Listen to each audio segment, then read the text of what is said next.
Okay, equivalent expressions with distribution and combining like terms. Now the deal with these is they want you to understand that you can perform an operation and then unperform it, and looking at different versions of this. So an unsimplified uh, expression is the same as a simplified expression in terms of its overall value, as long as they're one simplifies to the other, that sort of thing. So I just need to think, okay, well, what's possible?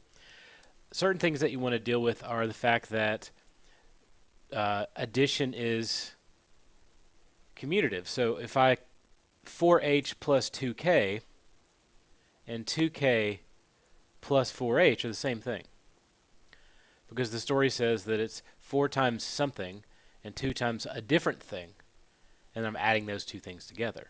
But I can change those around because I'm still doing 2 of item k and 4 of item h. So that's cool.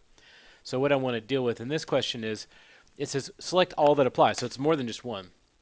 So I could pick 2k plus 4h, and you'll notice that it's all being multiplied by 3, so that stays. If you change that around, it changes everything. Also, you could just go ahead and distribute out and get 6k plus 12h.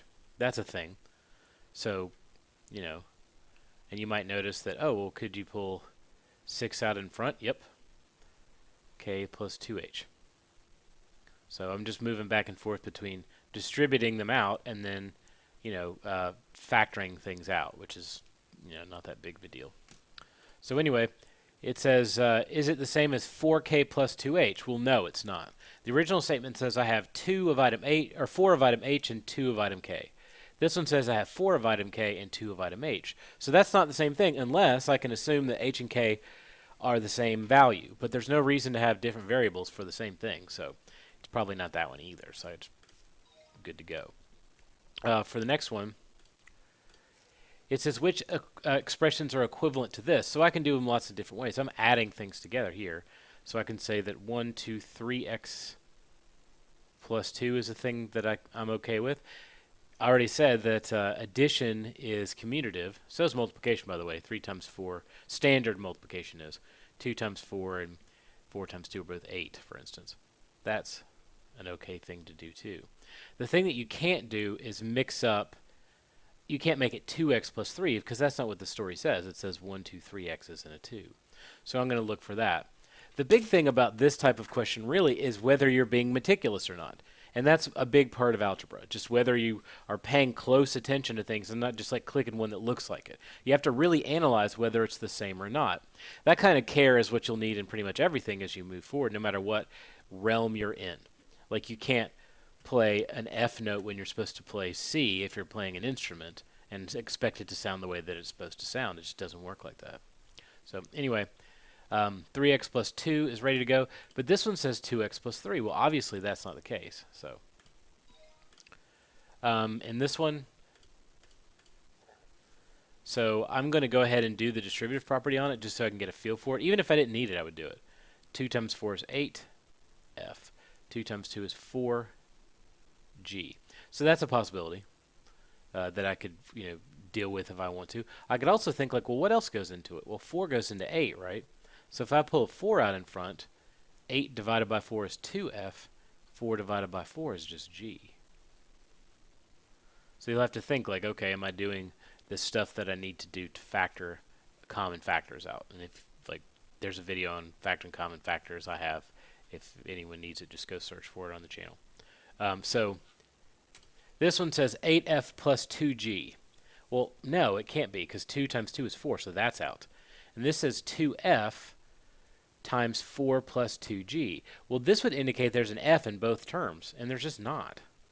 Nowhere, the G does not have an F with it, so you can't pull an F out, so it's none of the above. I think I have 2 more and I'm done. In this case, I can go ahead and combine, since it's just adding, 4 plus 2 and get 6D plus 6. I have to keep those separate, obviously. They both have 6 in them, so I could pull a 6 out and make a D plus 1, because 6 divided by 6 is 1D, and 6 divided by 6 is 1. I could also say what else goes into 6? Well, 2 goes into 6, so I pull a 2 out, and I can make, I forgot to leave space there. I could say, okay, 6 divided by 2 is 3, so 3D. 6 divided by 2 is 3, so This is the same thing as this in terms of its overall value.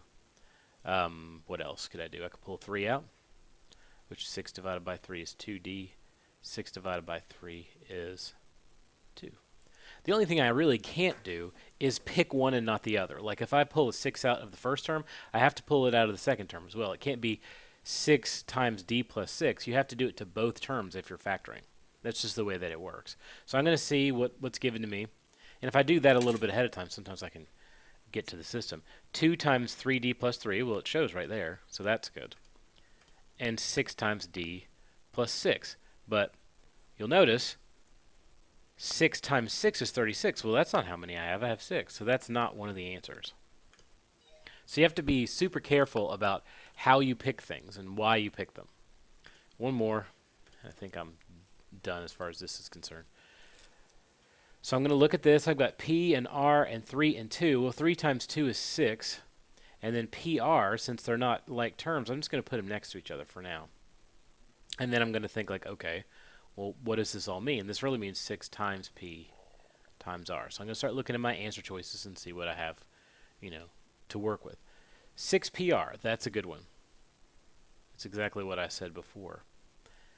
The problem is this has P plus P times R plus R plus R, but that doesn't mean anything as far as this is. This could mean something. I'm sorry. I didn't mean to say it doesn't mean anything. It could definitely mean something. It doesn't mean anything in terms of looking at it like this, but it actually does mean something. So I have to do each individual part. P plus P is 2P. R plus R plus R means there's 3 R's. If it was R times R times R, it would be R to the third power. But it's not. It's just a regular addition problem. So it's like 1 rooster plus 2 roosters plus 3 roosters is this. And now they say, okay, multiply those together. Well, when you multiply terms like this, and that's the worst looking R ever, by the way. If you multiply terms like this, you have to multiply the coefficients, which is to say the numbers in front of the variable. So 2 times 3 is 6. And then you just combine the variables together into one big term like this. And like, oh well, look, this and this are the same thing, so this and this are the same thing. So there you go. And that's it. Equivalent expressions with distribution and combining like terms. Break everything out, put them back together, factor things out, multiply things, and just make sure you do it to every term in the sequence, and then you should be fine. But don't sort of the general rule is that if you sort of give it like a half look, it probably won't work nearly as well. So just be careful. That's it.